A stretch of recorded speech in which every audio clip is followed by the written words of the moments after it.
Cam Ward is the first Tennessee Titans rookie to be voted captain by their teammates that I can remember, and it shows again that Cam's biggest impact on the franchise will be his leadership. I'll break it down on today's edition of Locked On Titans.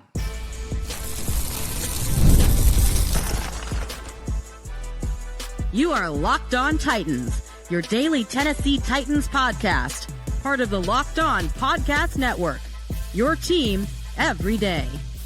Welcome to the Locked On Titans podcast. I am your host, Tyler Rowland. Titans fans, today's edition of the Locked On Titans podcast is brought to you by Game Time. Download the Game Time app, create an account, use the code LOCKEDONNFL for $20 off your first purchase. On today's show, we're going to talk about the biggest questions remaining for the Titans as they head towards week 1 against the Broncos. We got a ton of injury updates from Brian Callahan on T'Vondre Sweat, Kevin Winston, Sneed, and J.C. Latham. But we're going to start with the Tennessee Titans naming their 7 captains for the season. And of course, Cam Ward is one of them. Before we dive into it, I do want to thank you for making Locked On Titans your first listen each and every day. Remember, Monday through Friday, Tennessee Titans content all year round, always for free. Make sure that you get subscribed. Stay subscribed. It's your team every day. Speaking of every day, shout out to my everydayers out there tuning in Monday through Friday. Couldn't do it without you guys. If you aren't an everydayer, what are you waiting for? The season is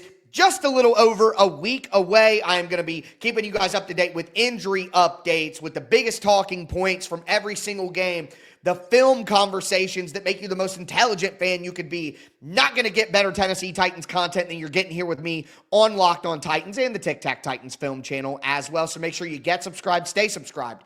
It's your team every day. With that being said, the Tennessee Titans did announce their 7 captains. Cam Ward, obviously, as we said, elected captain by his teammates. Calvin Ridley, Tony Pollard on the offensive side of the ball. On defense, Cody Barton, Jeffrey Simmons, Amani Hooker, and then Morgan Cox, the KG veteran, the special teams captain for the Titans. And again, I believe, based on my recollection going back as long as I could possibly remember, that Cam Ward is the first Tennessee Titans rookie to be voted captain by their teammates before the season even began. I can't think of a non-quarterback who would have been able to check that box and be a rookie captain for the Titans for as long as I've been following them as a team. And of course, following the team in the early 2000s and stuff when I'm in middle school and things like that. Maybe I'm forgetting. Javon Curse had a great year. He wasn't voted captain before the season. That's a big honor for a rookie, and usually that's only going to happen for a rookie quarterback. And some of you out there are saying, Tyler, what about Marcus? Tyler, what about Marcus? Well, listen, Marcus Mariota did end up being a captain his rookie season in 2015, but he was elected captain by the head coach. It was a self-elected captain for the coach, and it was during the middle of the season. It wasn't at the beginning of the season. We know, and look, I'm not trying to hate on Marcus. That's not what I'm doing here. But I just want to make sure that we're all on the same page.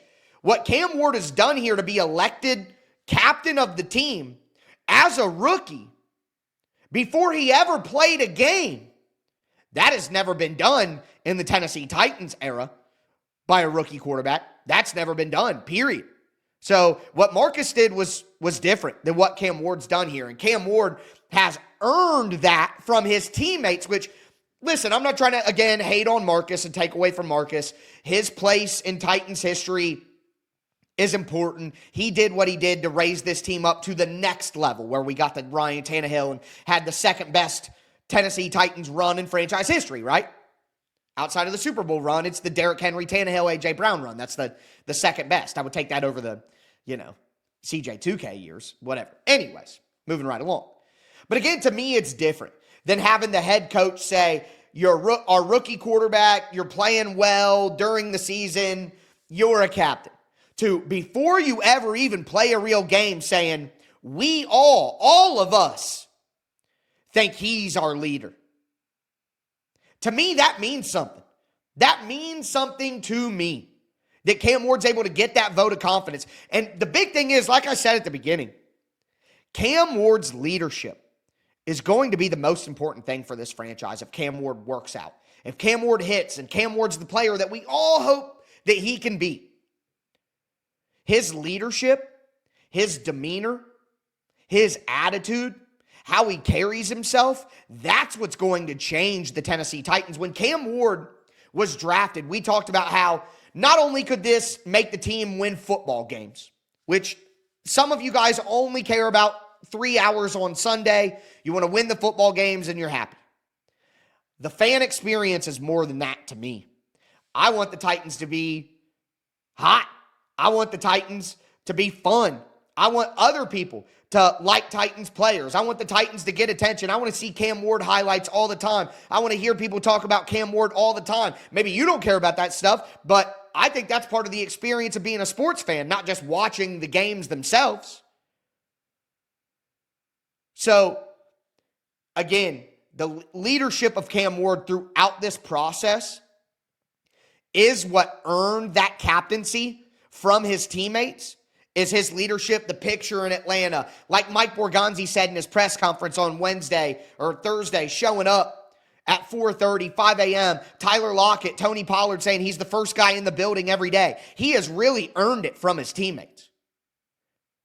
They believe in him. And I'm sorry, but that starts small, but it grows big. Because eventually what happens is when the team believes in him, first he believed in him, his family believed in him. But then the team starts to believe in him.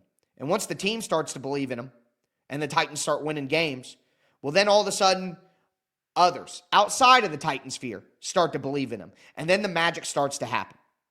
And then the Titans go to one of the most fun teams to watch in the NFL. And then the Titans go to one of the franchises that you're proud of. And you're arguing with people in your comments. And they're like, oh, yeah, the Titans have some good players. Some respect for the football team that you love. And I'm not going to apologize for wanting that to happen. That's part of my excitement for Cam Ward. And I know deep down, if you're honest with yourselves, that's part of your excitement too. It's not just that Cam Ward can make the Titans win games. It's Cam Ward can make the Titans cool. You know, like, let's just all be real. He can make the Titans fun and cool. And the biggest part of that actually isn't the winning games. You need the winning games. But the Bengals haven't made the playoffs in the last couple of years, but the Bengals are cool because Joe Burrow made them so. Now, part of that is winning, and the Super Bowl run is why that's there. But look around. You know, like, we need our Cam Newton. We need our Joe Burrow. We need that guy to kind of flip how the team is viewed and how the players are seen and the conversations around the team. It'll just be more fun to be a Tennessee Titans fan if they're not only good, but they're also fun. And Cam Ward, and it's not just his leadership with the team. He's been doing interviews lately with the, green light, and he did Bussin', did another one recently. I can't remember the name of, but he's done a bunch of interviews lately, and it's just the way he carries himself. It's critical. It's critical to flipping this franchise. It can't just be a football thing. The soul of the franchise has to change with Cam Ward. That's what we need. So I'm most excited that him being voted as captain kind of confirms that for me, that what we really want, what really has to happen, it's happening. It's happening. So I love to hear that. I do want to also say Cody Barton being named captain. I predicted that. A little pat on the back for me. If you don't do it, who else is going to do it for you? You know what I mean? But I'm just saying Cody Barton's impact on the team and his leadership was obvious early on too. So nice to see that recognized on the defensive side. But with that being said, we got a ton of injury updates, and most of them are pretty good.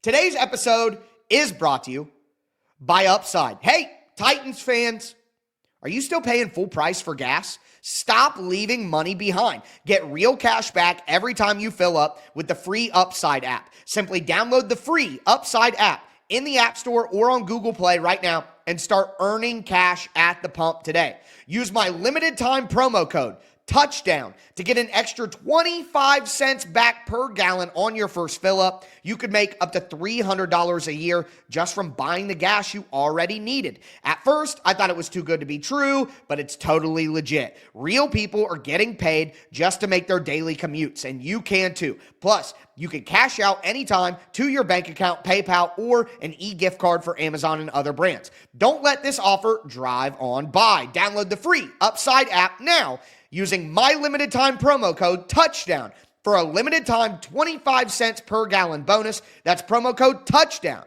Offers vary by user and location. Go to upside.com for terms and conditions. Today's episode is also brought to you by Game Time. The NFL season is back, and honestly, there's no better feeling than being in the stadium surrounded by fans cheering on your team. But let's be honest, getting tickets can be a hassle between queues, login screens, prices jumping at checkout. It's frustrating. That's why I use Game Time, the app that gives you an advantage. Game Time is fast. It's easy. It's backed by the Game Time guarantee. You'll always get 100% authentic tickets delivered on time at the best price. Plus, all fees are included, so the price that you see is the price that you pay. I buy all my tickets on Game Time.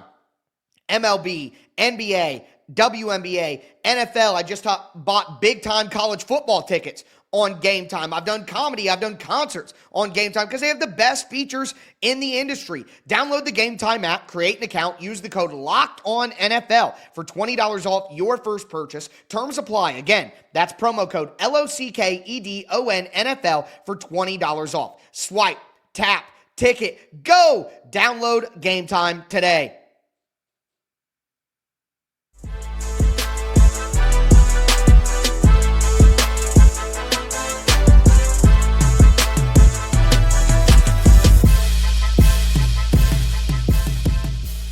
Titans fans, let's continue today's edition of the Locked On Titans podcast. We talked about the Tennessee Titans captains and why I think it's so important that Cam Ward was voted captain. And again, Marcus was named captain by the coach. It's not the same as Cam Ward. Not hating on Marcus, but just let's give Cam Ward his credit for what he's done here. But now we got a ton of injury updates to go over. Brian Callahan gave us updates on a ton of different guys.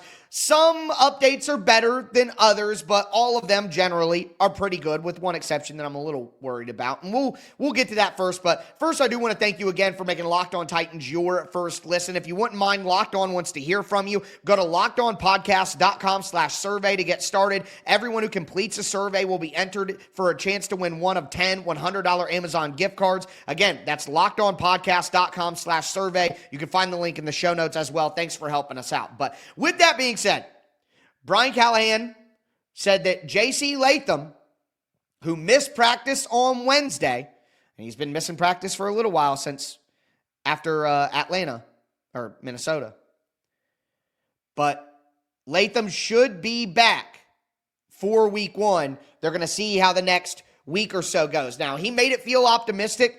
Everybody's tracking to be good to go for week one, but he did have a little more asterisks to the J.C. Latham conversation. He gave a little bit more of an explainer there, said they're going to watch him into next week, see how he's doing next week. But I mean, think about it, folks.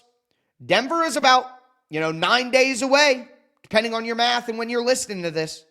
Denver is very close, and the fact that J.C. Latham is like, hey, we're going to watch him into next week. I know that Callahan said everyone is tracking to be good to go. He said that they're in a pretty good spot from an injury standpoint.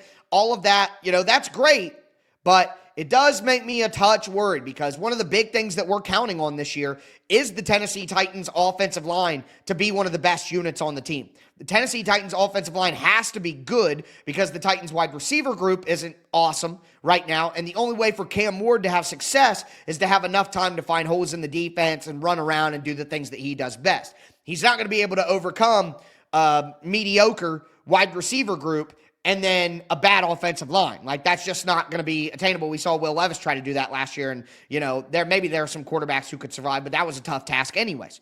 So you don't want to put that on Cam Ward, okay? So I'm really hoping that this J.C. Latham thing is not something that lingers. And let me just say, Latham is a guy that, never missed time in college. I would be salty if all of a sudden the Titans have, the best-looking offensive line they've had in years, and now J.C. Latham is going to be out. I hope. I'm just saying this doesn't seem like something that should happen based on what Brian Callahan said. But I will say this. The Titans kept Ollie Odu. The Titans kept Brendan Crenshaw-Dixon. Blake Hance can also be an offensive tackle. The Titans brought back Andrew Rupsich on the practice squad, who can have tackle versatility if needed, although they would prefer him at guard. Also, I saw some people say that John Ojukwu should be back soon on the Titans practice squad. I think it was my guy Justin Mello, who does a great job doing updates around this time of year, who said, don't worry about it. So if John Ojukwu is back on the practice squad, that's a lot of offensive tackles. And credit to Mike Borgonzi. We'll talk about cornerback here in literally just a second with L'Jarius Sneed and then the waivers. But Mike Borgonzi said that offensive line and cornerback are two spots that are very difficult to find help at during the season. So the Titans are heavy on offensive line and cornerback on the practice squad and on the roster. Well, that could just be face value, that's the answer, or the Titans could have loaded up on tackles because maybe J.C. Latham might be doing a little short-term IR. I'm not predicting that. I'm not saying it's going to happen. I just want to examine all the possibilities here. Like maybe Latham's a little more banged up. Maybe he doesn't respond super well over the weekend. Come back and they're like, maybe it's just better to shut him down with the hip soreness or whatever is going on for a month and let him come back and we'll play the other offensive tackles. I'm just saying I'm trying to piece together certain things to see what could be coming. I hope that's not the case. It would be very disappointing, but let's hope that Brian Callahan was being as honest as possible. And when he said, everyone's on track to play week 1, but included in that statement of ready to play week 1 is T'Vondre Sweat, Big Boy Sweat, Meatloaf, back out on the practice field. And according to Teron Davenport, and I guess Brian Callahan said it after practice when he was asked, but T'Vondre Sweat was full go. They're not that worried about his conditioning. He seemed good to go, is what Brian Callahan said. So I first saw that reported by Teron Davenport, who also said that Kal-El Mullings and Kevin Winston were back out on the practice field doing some side field work. Kevin Winston warmed up, did some individual drill according to that report, and then went to the side field. So we got Winston back on the field. We got Sweat back on the field. We got Mullings back on the field. That's all really, really good news, especially with the running back stuff. We're all worried about the running back position, but if Mullings is good to go and they feel confident that he'll be ready for week 1, then I guess I'm less concerned about the lack of action at running back, but we'll talk about that more in just a second. Kevin Winston back out on the field. That's great news. I think the Titans want to use him in the defense for real. Like he's going to have a big-time role in the defense with how good he looked early. Let's just hope that they didn't run him into the ground. You know what I'm saying? Like, let's hope not. And then finally, L'Jarius Sneed, also full go at practice. Team, individual, all that. According to the reports, L'Jarius is tracking for week 1 is what Brian Callahan said afterwards. Looking good. Looking like that's going to happen. And I've talked about L'Jarius Sneed, again, like we talked about when he was activated from PUP. I'm cautiously optimistic, even with him practicing and all of that. Like, I just want to see him out on the field before I believe it. But L'Jarius Sneed is an X-factor player for this team because if Sneed can be back and Sneed can be healthy and Sneed can look like the L'Jarius Sneed that he was in Kansas City, that could have a major impact on the Titans defense because that's a all-pro, Pro Bowl level player. And anytime you have guys we were talking about L'Jarius Sneed like a top 3 cornerback in the NFL.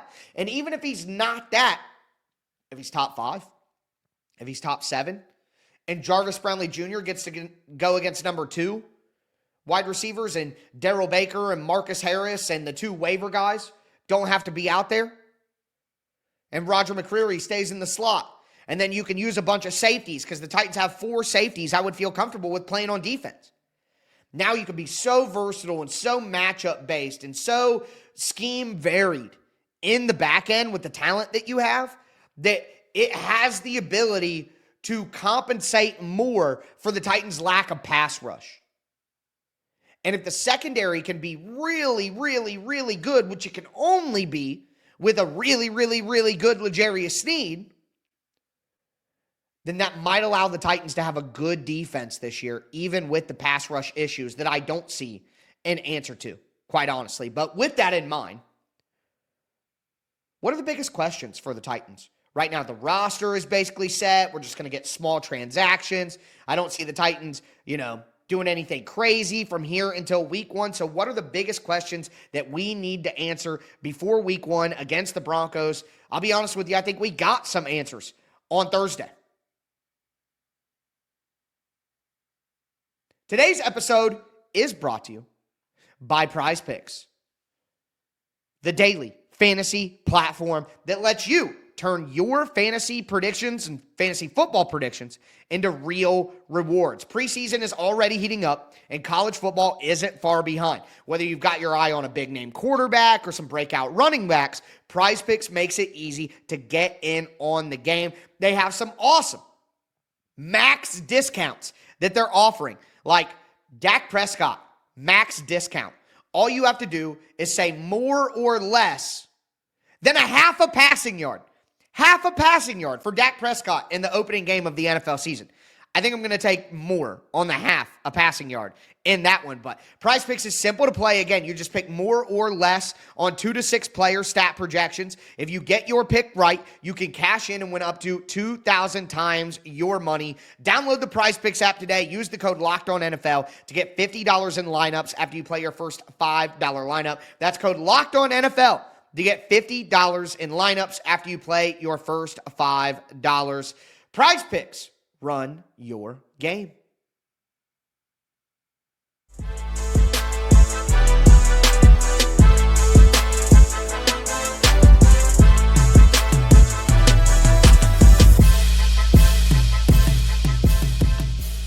Titans fans, let's cap off today's edition of the Locked On Titans podcast. We talked about the Titans voting captains and Cam Ward getting one. We talked about some injury updates that are mostly positive. Now I want to get into the final questions that we have for the Tennessee Titans before we get to week 1. Before we do, thanks again for making Locked On Titans your first listen. Next week, I'm going to start doing my predictions.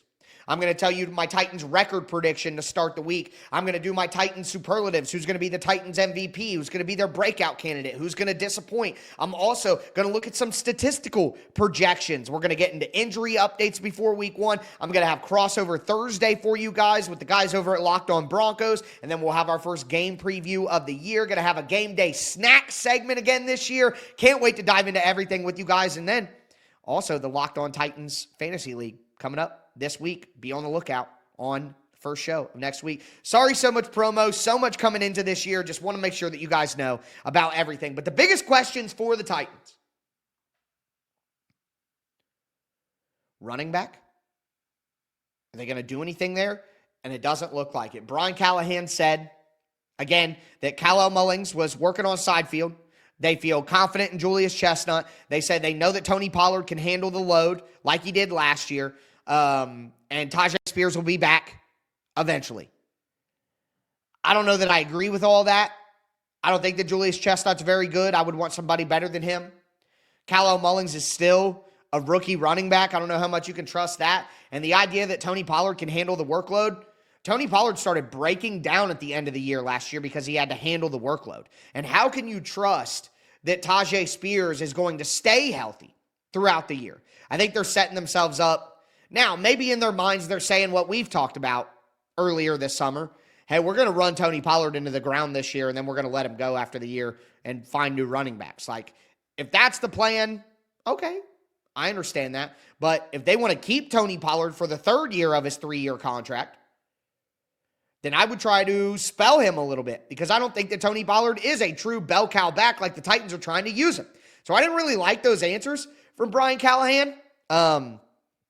But let's hope that Mullings is just, better than expected as a 7th-round rookie. But either way, I think we got our answer at running back, that they're not going to make a move there. And they like what they have with Mims and Jefferson, both on the practice squad as well still. So I guess they like what they got. Sure. Backup quarterback? Nope. Still nothing there. I'm trying to tell you guys, they're going to roll with Brandon Allen, because if Cam Ward's hurt, they don't want to win, and Brandon Allen is a good mentor to teach Brian Callahan's system to him. So there you go. Cornerback, we talked about. The Titans added 2 guys on waivers. L'Jarius Sneed looks like he's on track.